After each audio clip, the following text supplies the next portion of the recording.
Me llamo Juan Carlos Molano, bueno, estudié Ciencias Políticas, soy licenciado en Ciencias Políticas, pero mi vocación real es la historia de la edad contemporánea y sobre todo la historia de las clases populares. Entonces, pues un tema que me ha interesado siempre mucho es la historia de los comunistas aquí en Extremadura y sobre todo en Montijo.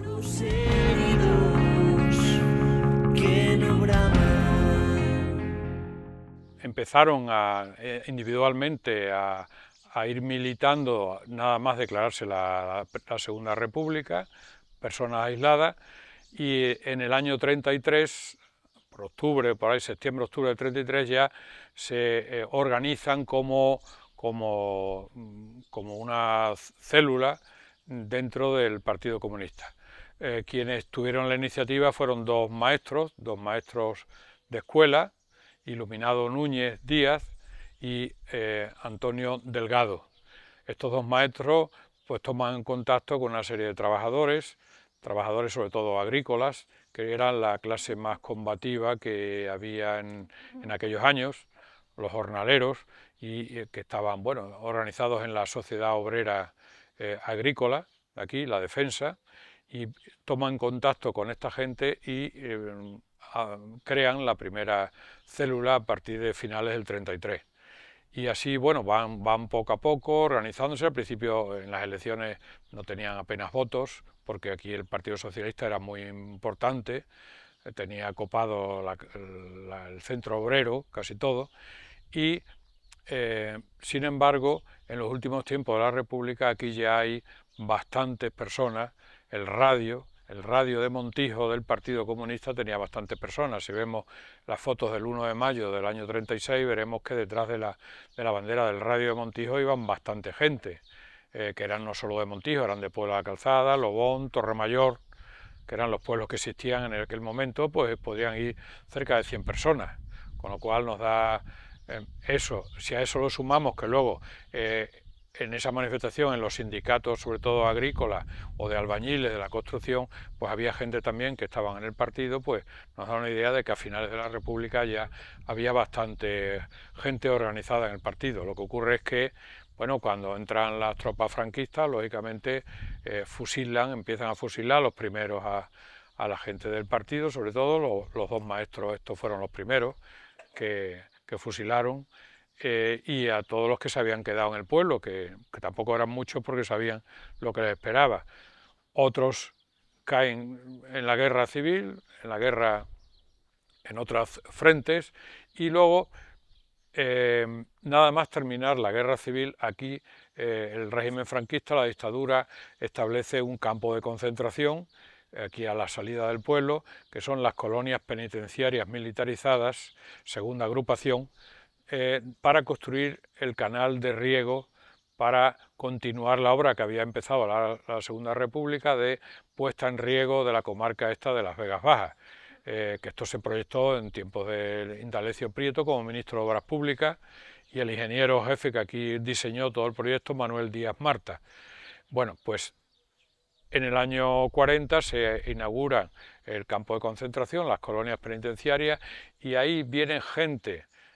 son socialistas, comunistas, republicanos, anarquistas, viene gente de toda España, mucha gente de Aragón y de Cataluña, pero también de Castilla y León, de Andalucía, muchos andaluces, y ahí dentro de las colonias penitenciarias ya se organizan en secreto también una célula con estos camaradas que estaban ahí trabajando duramente en la construcción del canal.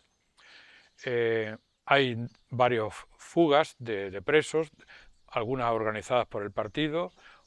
algunos los volvieron a coger y los mandaron a las cárceles de donde provenían, pero también otros consiguieron pasar a Portugal y de ahí en barcos se fueron al exilio a México. Entonces ahí el partido estaba ya organizándose. Alrededor de las colonias penitenciarias se construyeron muchas de las mujeres de estos presos una barriada de chabolas, de chozos, que aquí se conocían como la barriada de los chozos de las colonias. Y ahí pues viven las mujeres que pueden ver a su esposo detrás de la alambrada de las colonias los domingos por la mañana. con los niños, les presentaban a los niños que iban creciendo, y a partir del año 43 empiezan a salir muchos de ellos ya en libertad condicional. Entonces, algunos de estos se quedan a vivir en Montijo porque se casan con jóvenes montijanas. Y estos ya, a partir del 45, sobre todo que termina la Segunda Guerra Mundial y que ya no queda nadie en las colonias, se conocen a otros montijanos que vienen del frente o gente joven, vienen a tomar contacto y organizan ya en Montijo la primera célula de Montijo después de la República. O sea, se reorganiza con mucha gente, forasteros de otras regiones, pero también con montijanos, con jóvenes montijanos. Y esta organización pues hacía varias tareas, de propaganda sobre todo, de reparto del mundo obrero, que venía a través de Madrid, venían repartiéndolo, y ayudas a las familias que estaban peor económicamente, hacían campañas de ayuda, y sobre todo la primera acción fuerte que hicieron, bueno, hacen algunas pequeñas huelgas de trabajadores de las obras públicas del Plan Badajoz, de las grandes empresas, construcciones de contratas, bueno, de FCC, de una serie de entre canales y vías, pues son las que están construyendo los pueblos nuevos de colonización y las acequias, los canales, los canalillos, y entonces ahí ellos organizan, ahí tenemos documentación que organizan pequeñas movilizaciones para pedir aumento de salario, reducción de la jornada, pluses, etc. Y sobre todo la acción más fuerte que se hizo fue cuando el régimen franquista en 1947, para que, como la ONU le había cerrado las puertas a la dictadura, querían abrirse, pues convocan un referéndum en España para legalizar los principios fundamentales del movimiento, una monarquía dentro del franquismo, bien, para ellos asentarse el régimen en España de cara al extranjero. Entonces el partido y otras fuerzas de izquierda, por ejemplo la CNT, etcétera, pues hacen campaña en contra de este referéndum, y lógicamente la policía que los tenía, hombre, que sabía que había aquí en Montijo gente que provenían de las colonias y tal, pues como ellos reparten octavillas y propaganda en contra del referéndum, pues viene la Brigada Político y Social y detiene a la célula de Montijo, igual que de otras muchas células en toda España y en Extremadura. Entonces los detiene y lógicamente les pegan, les torturan y los trasladan al penal de Burgos. El penal de Burgos, que como sabemos era muy famoso, sobre todo para los presos del PC, porque aquello era la universidad del PC en la clandestinidad, pues ahí estos camaradas son trasladados al penal de Burgos. Estamos hablando del año 47 y unos salen en el 53, otros salen en el 55. A partir de ahí, pues ellos procuran no tener actividad política porque saben que los persiguen, saben que están detrás de ellos, y ahí hay unos años de desaparición del PC organizado hasta que, bueno, como sabemos en la provincia hay una caída en el año 61, sobre todo en Mérida, Don Benito, algo de Badajoz, donde ya se está organizando un comité provincial, González de la Rubia, que vive en Mérida. Bien, y aquí en Montijo llega, de Campillo de Llerena, llega un autónomo, una persona autónoma que es un vendedor de electrodomésticos, que trabaja para Evaristo Pimienta, una industria de electrodomésticos de Badajoz, muy conocida, este camarada se llama Francisco Ortega Alejo. Y de nuevo, estamos hablando de mediados de los 60, comienza a moverse, a intentar agrupar a aquella gente que había en Montijo, que estaban ahí desintegrados, a organizarlos de nuevo. Y en las obras de construcción del poblado de Guadiana del Caudillo, que se llamó entonces, trabajaban algunos montijanos y resulta, de albañiles, y resulta que el ingeniero de construcciones y contratas era del PC, sería de Madrid o donde sea, era del PC y consiguió atraer a 3 jóvenes albañiles de Montijo, entre otros, a Bartolomé del Viejo García y a 2 más, y una vez que están ya en el PC, Bartolomé del Viejo García y los otros 2 se ponen en contacto, el ingeniero le da a Francisco Ortega sus datos y se ponen en contacto y están ya organizados en 1967 en la célula clandestina del PC de Montijo. En el año 71 se reestructuran, se amplían con más gente que van atrayendo pequeños campesinos, colonos, los colonos que le habían dado las parcelas del Plan Badajoz, algunos de ellos que venían de tradición muy izquierdista de la República, bien sus padres o bien ellos habían estado como Santiago Delgado Melchor, por ejemplo, los Delgado Barragán, sus sobrinos y varios más, pues se juntan con estos expresos de las colonias que todavía viven en Montijo, que son unos pocos, se juntan y se reestructuran en 1971 en una buena célula del Partido Comunista, que también tienen una organización comarcal con Puebla de la Calzada, con Torremayor, hay una serie de camaradas también que están organizados y tienen ya una organización comarcal, estamos hablando de 1971. Y así de esta manera pues siguen haciendo propaganda, propaganda con octavillas clandestinas que las reparten a la salida del pueblo para que cuando los trabajadores salgan por las mañanas, los jornaleros, pequeños campesinos las cojan, van trasladando de uno a otro en secreto los mundos obreros que vienen por aquí, vienen enviados por la dirección del partido, vienen los hermanos Benítez Rufo de Córdoba, que eran naturales aquí de Monterrubio, a Serena, pero ellos viven en Córdoba, vienen los hermanos Benítez Rufo, viene de Madrid, viene Montoya y viene, bueno, camarada Nelken, pero ellos son los que vienen a reunirse, a darle pues la propaganda, que las trasladan de forma por tren, en maletas de doble fondo, etcétera, etcétera, y hacer reuniones clandestinas en el río Guadiana, y simulando que son una caldereta de amigos, o en alguna de las parcelas como la de Santiago Delgado, Melchor, en las parcelas de algunos de los del partido, y así es como continúan hasta que, bueno, esto previamente en estos años pues había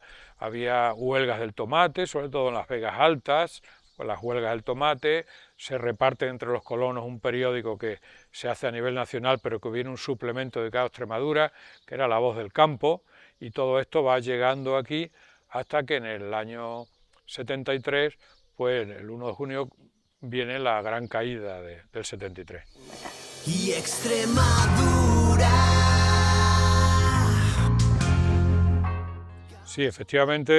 desde el momento que ellos hacen propaganda clandestina, estamos hablando desde, qué sé yo, desde mediados de los años 40 en adelante, pues cada vez que hay propaganda por la calle, pues lógicamente vienen por aquí periódicamente la Brigada Político-Social,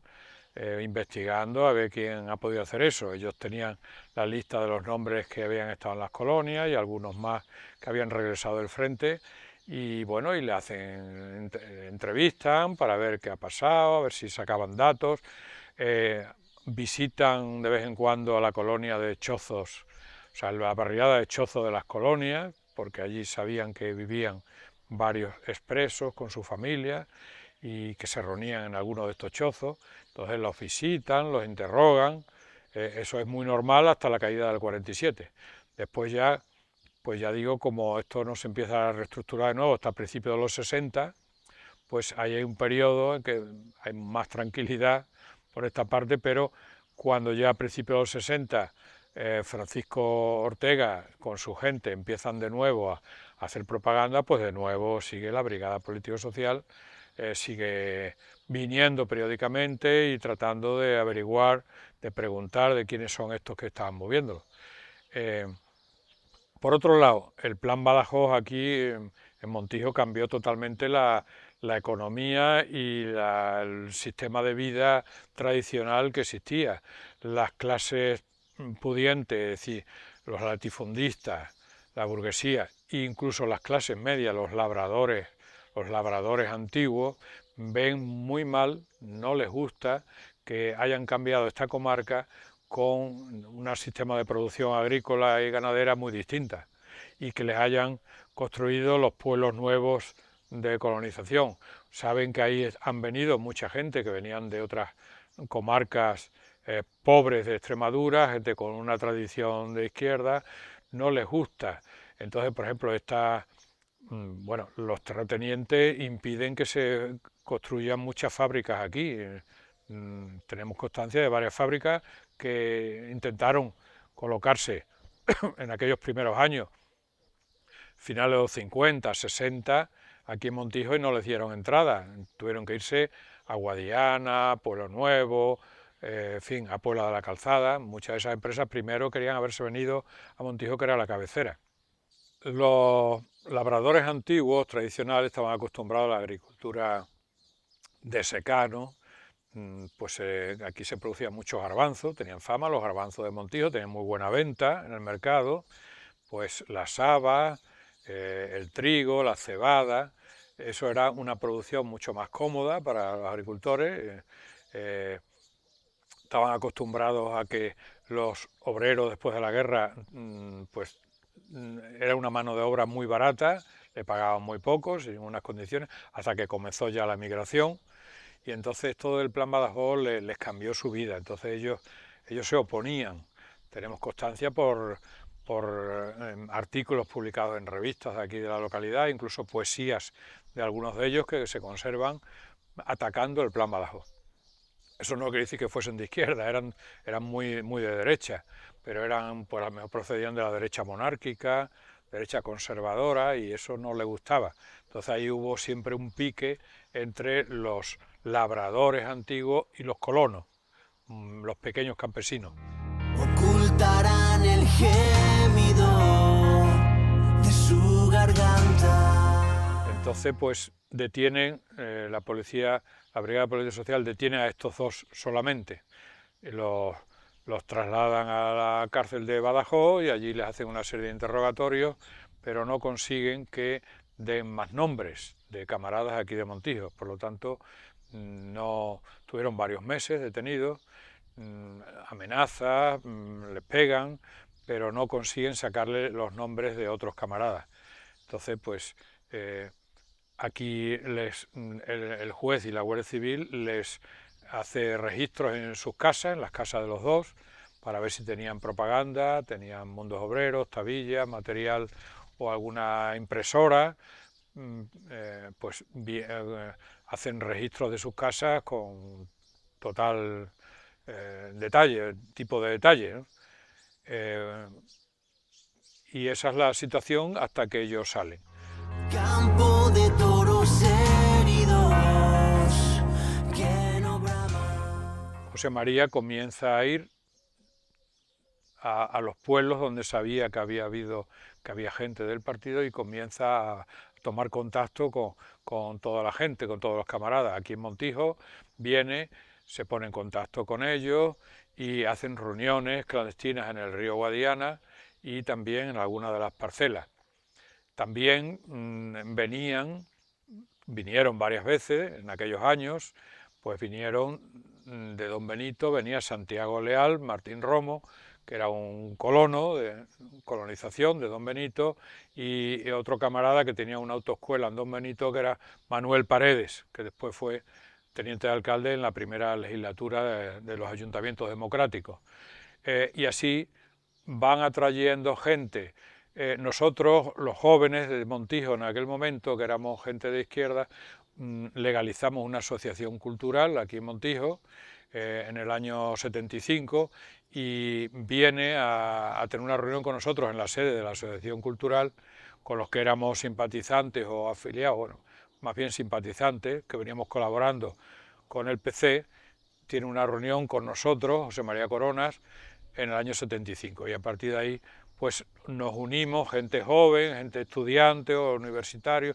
maestros, nos unimos a los mayores, a los que vienen desde tiempo de las colonias penitenciarias o de la segunda generación esta de Bartolomé del Viejo. Tenemos ya reuniones en bares de aquí del pueblo y se nos llama en el año 75 a la primera conferencia provincial del PC, clandestina, en la clandestinidad, que se hace en un antiguo balneario de la familia Torrado, en Salvaleón. Allí sabemos que están vigilando la Guardia Civil, pero no intervinieron. Pudimos hacerla, tuvimos que irnos antes de tiempo, pero allí acude gente de toda la provincia. Yo estuve presente y todavía viven algunos de los que estuvieron en aquella conferencia, incluso vive uno de los dueños del balneario, que es Leopoldo Torrado Bermejo, que puede hablar con más detalle de la primera conferencia provincial. Y allí ya se organiza el comité provincial con los cargos, por ejemplo, José María Corona, el primer secretario provincial, Manuel Parejo, me parece que era el de organización, Nicasio Sancho de Guareña era el de finanzas, en fin, Maribí Torrado, Yolanda de Villanueva de la Serena, Alejandro Nogales, bueno, y de Cáceres también. Bueno, Cáceres venían como observadores, pero ellos estaban organizados en otro comité provincial. Entonces, a partir de ahí ya el partido se organiza de forma mucho más orgánica y mejor estructurada. Y esos son el periodo intermedio hasta que se legaliza en la Semana Santa del 77, donde seguimos teniendo reuniones, no solamente la conferencia provincial, sino otras que también tenemos que hacer en Don Benito, en Mérida y por ahí. Gentes que rezan a Dios para que llueva. Empiezo a estudiar arquitectura en el año 65 o 66 en Sevilla, en la Escuela Superior de Arquitectura, pero a mí vi que no me gustaba esa carrera. Empiezo allí a asistir a asambleas de estudiantes del Sindicato Democrático de Estudiantes de la Facultad de Filosofía y Letras, que hay movidas desde el año 67 y en el año 68, y entonces veo que yo me quiero cambiar de carrera y me matriculo de primer año en la Facultad de Ciencias Políticas y Económicas, que entonces era, como se llamaba, Facultad de Ciencias Políticas y Económicas, en Madrid, y estamos hablando ya del mayo de 68, yo lo vivo a mitad de camino entre Sevilla y Madrid, donde asisto de vez en cuando a la facultad y me examino de primero en el mes de junio, en Madrid, ya de Ciencias Políticas. Entonces, yo ya desde que estaba en Sevilla veía que ahí, bueno, había varios grupos que eran los que llevaban un poco la dirección política del movimiento, como el Felipe, el Frente de Liberación Popular, y veía yo que el PC, entonces entre los estudiantes tenía mucha organización, había bastante gente organizada. Entonces yo cuando llego a Madrid, sobre todo a partir ya del curso 68-69, que yo vivo ya en Madrid permanentemente, vivo en colegios mayores,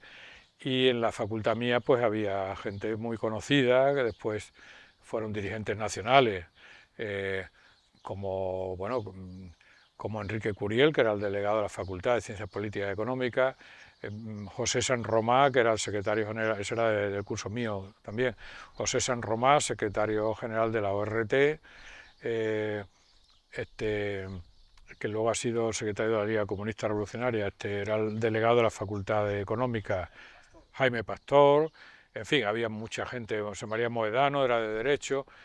En la facultad mía era un hervidero, aquello era asambleas diarias, conferencias, actos culturales, y luego íbamos, colaborando con el PC, íbamos a los barrios obreros. Esto entonces era obligado los estudiantes para ponerse en contacto con el mundo de los barrios de los barrios que entonces, pues eso, Vallecas, Carabanchel, íbamos a ver al Padre Llano, íbamos a Orcasitas y nos poníamos en contacto a través del partido con la realidad de cómo vivían los inmigrantes de extremeños y de muchas regiones en aquel Madrid de final de los 60. Entonces, pues a partir de ahí yo empiezo a colaborar con el partido. Es el que me gusta más, el que pienso que era la línea más acertada, porque ya digo que ahí había gente de varias fuerzas políticas de la izquierda, trotskistas, maoístas, había de todo, anarquistas, lógicamente, y así ya estoy hasta que en el año 74-75 pues yo terminé la carrera, me preparé oposiciones a técnico de mutualidades laborales, me suspendieron en el tercer examen, me vine a Montijo, 74-75, antes de la muerte de Franco, y en cuanto llego a Montijo me pongo en contacto con los camaradas que había aquí ya organizados, o sea, con Bartolomé del Viejo y con todos los que venían de las colonias, con Apolinar Camazón, con Mariano, con Antonio Molina, con Santiago Delgado, bueno, con todos los históricos, pues me pongo en contacto con ellos y es cuando yo asisto a las reuniones aquellas en las parcelas y en el río Guadiana. Entonces, pues así llego hasta la legalización. ¿Por qué se fueron las gentes de tu tierra? A los pocos días de la legalización del partido,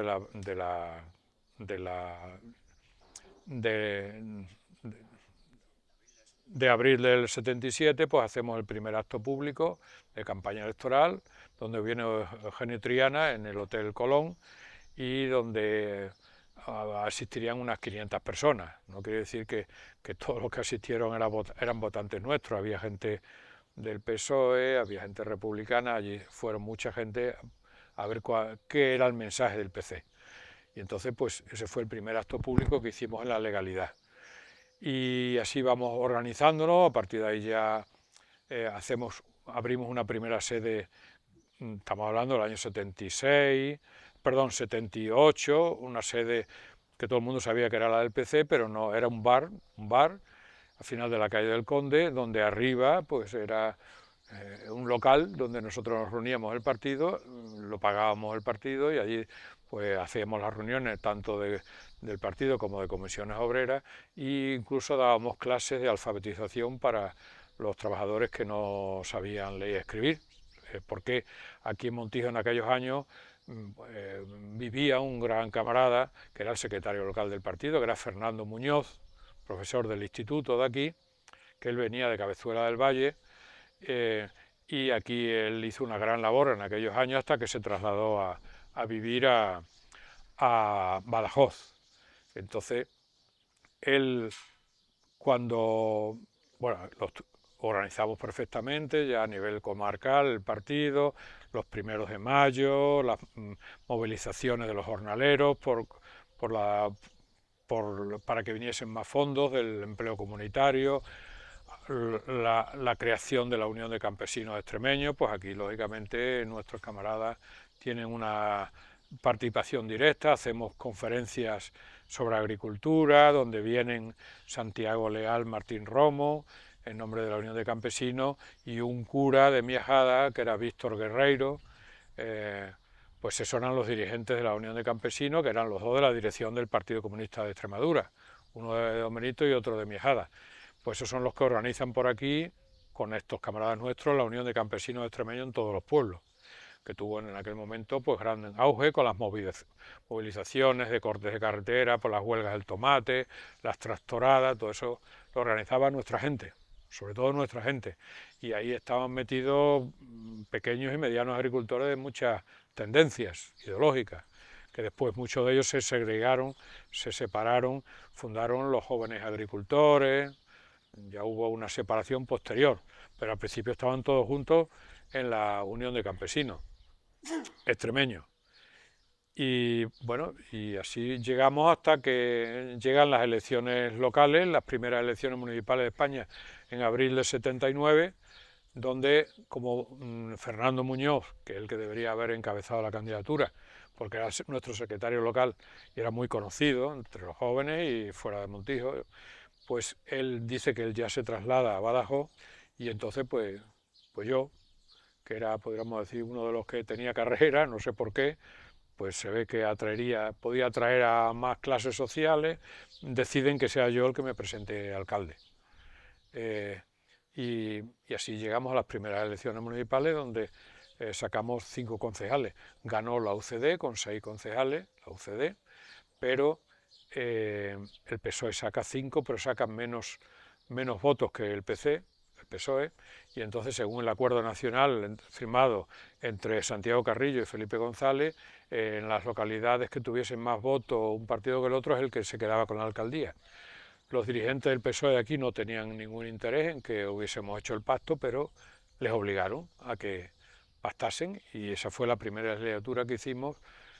gobernando en conjunto PC y PSOE. En la segunda legislatura, ya de mayo del 83, el PSOE se quedó en 3 y nosotros sacamos 10. De 5 pasamos a 10.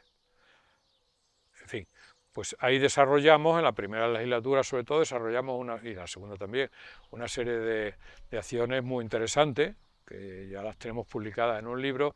porque entonces teníamos claro a quién teníamos que servir. Entonces para nosotros lo prioritario eran las barriadas. El centro había que dejarlo a un lado, había que dotar a todas las barriadas de una serie de infraestructuras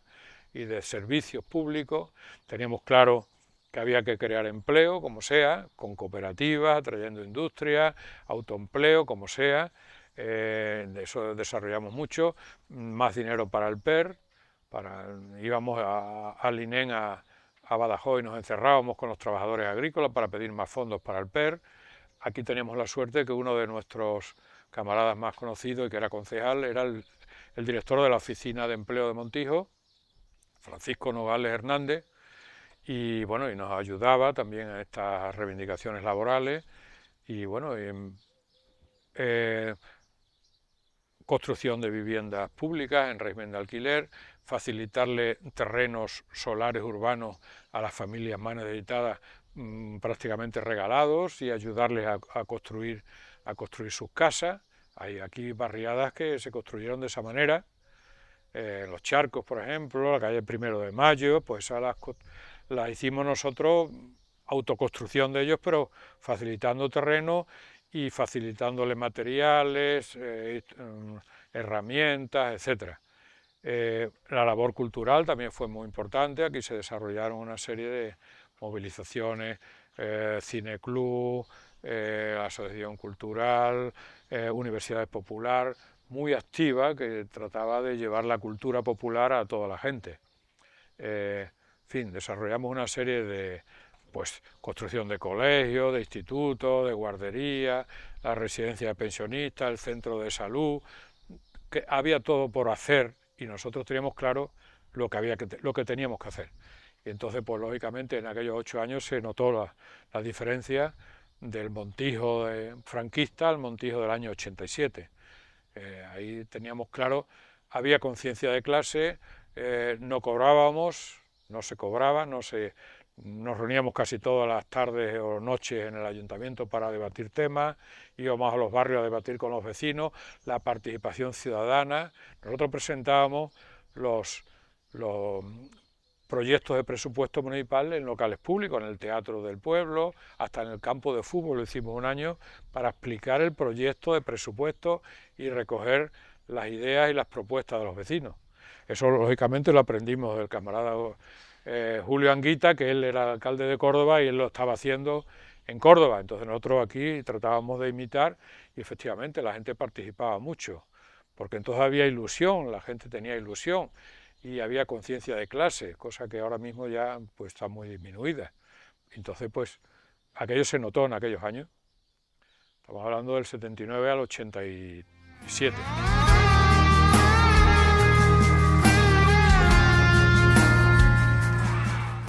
Estamos en el cementerio de Montijo, al lado del monolito donde están enterrados partes de los cuerpos de los que fueron fusilados por el fascismo en este pueblo. Este monolito se construyó gracias a los familiares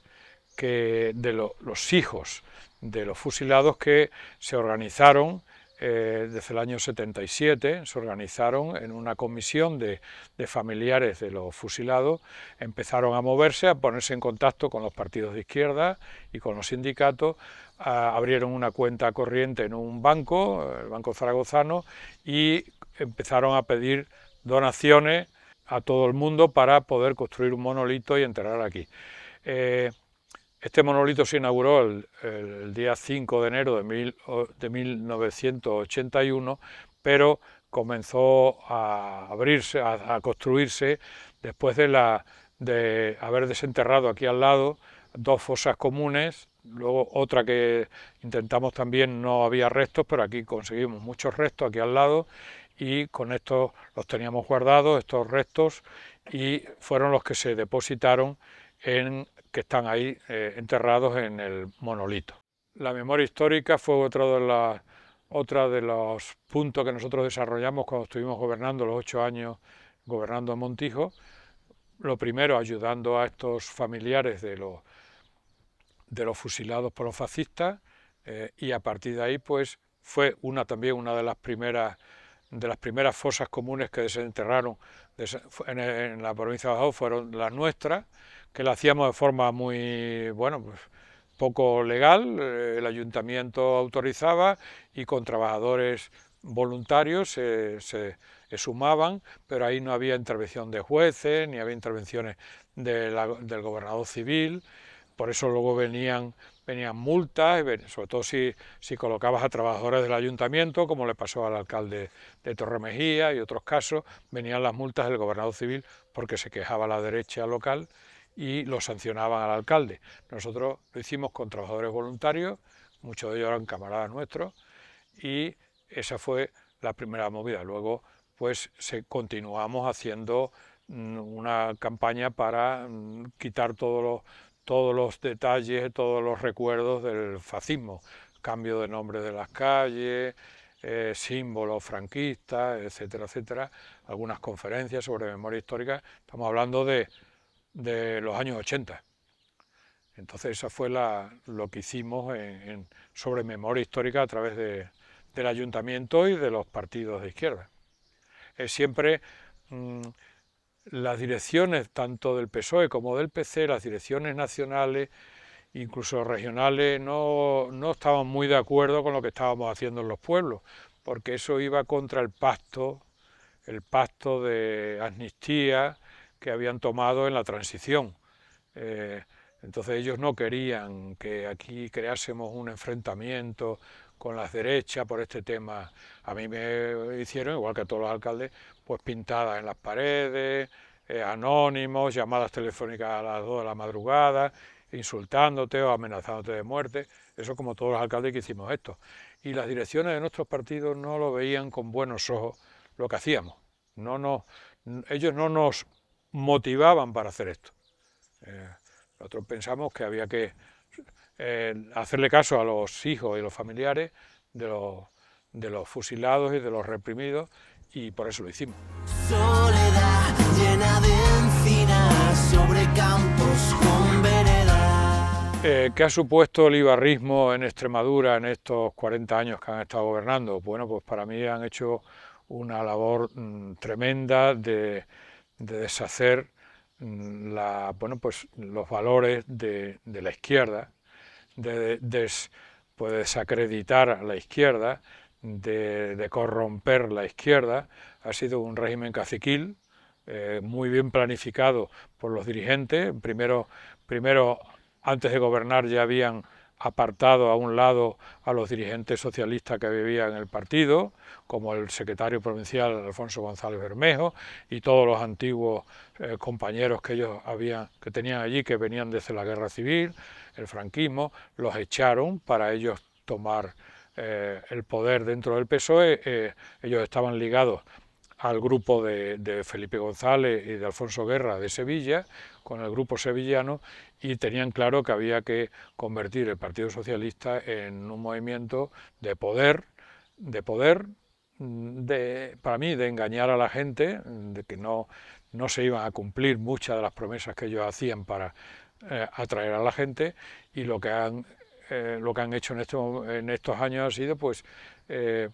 una red caciquil, una tramada, donde todo el que sea un oportunista y quiere trepar en la sociedad se mete ahí, se mete en el PSOE, tienen una serie de privilegios que no tienen el resto de los trabajadores, no digamos ya los jefes, por supuesto, que son la casta gobernante, la casta dirigente en Extremadura, que eso es una corrupción total, sino la gente de abajo que están trabajando en distintas administraciones públicas, por ejemplo, ayuntamientos, mancomunidades, diputaciones, tienen una serie de privilegios que te lo cuentan los compañeros de trabajo, que no tienen el resto de los trabajadores o de los funcionarios. Eso hace que ahora estamos recién pasado unas elecciones autonómicas y hayan perdido las elecciones. Quiere decir que hay mucha gente que quiere quitar esta casta, pero desgraciadamente piensan, que lo único que la pueden quitar es la derecha, es el PP, y han votado por el PP o por Vox. Creo que es un craso error de que un trabajador, un pequeño autónomo, un pequeño comerciante, etcétera, o un funcionario les vote, porque ellos no van a quitar esa casta, ellos van a reproducir la casta. Aquí en Montijo lo vimos cuando gobernó el PP, que lo único que hicieron, en vez de enchufar a los del PSOE, enchufaron a gente nueva, que eran gente distinta, pero hacían lo mismo. Eso es lo que van a hacer. Entonces, pues todo privatizado, todo se lo han dado a las grandes empresas, que son cercanas a ellos, todos los servicios públicos, todas las empresas públicas, todo lo han privatizado, es decir, el neoliberalismo. Es un partido conservador, neoliberal, y además una red caciquil, como la que tenía creada en México el PRI, por ejemplo, o en Argentina el peronismo. Pero eso no tiene nada que ver con la izquierda y no son defensores de verdad de las clases populares. Por lo tanto, el ibarrismo es una costra, es una casta que tenemos que quitarnos los extremeños si algún día luchamos de verdad por defender los intereses del pueblo extremeño.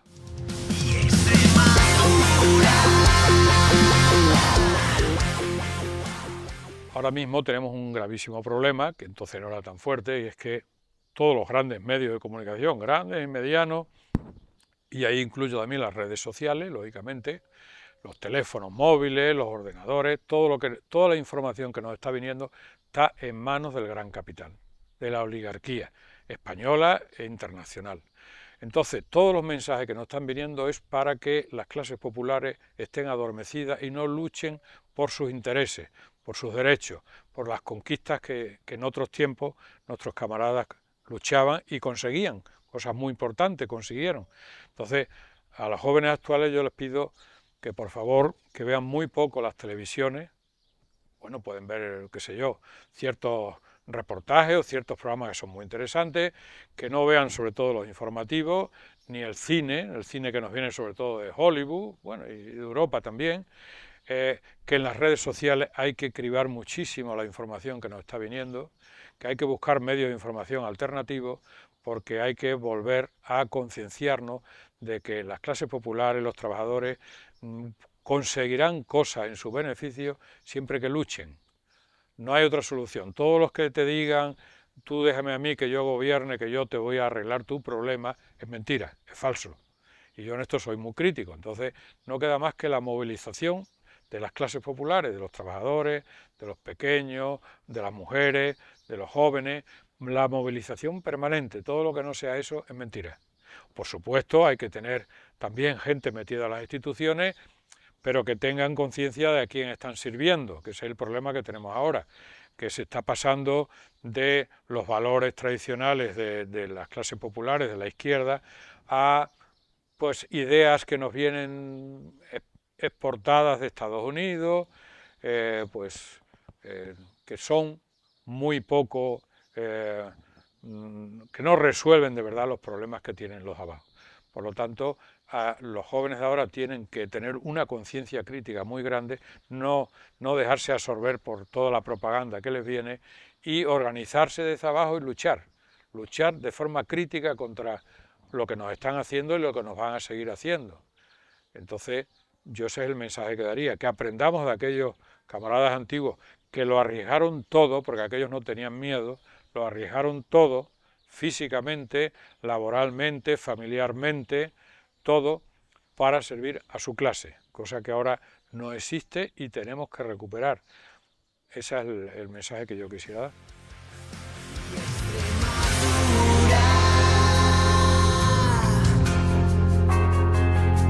Y Extremadura, levántate y anda.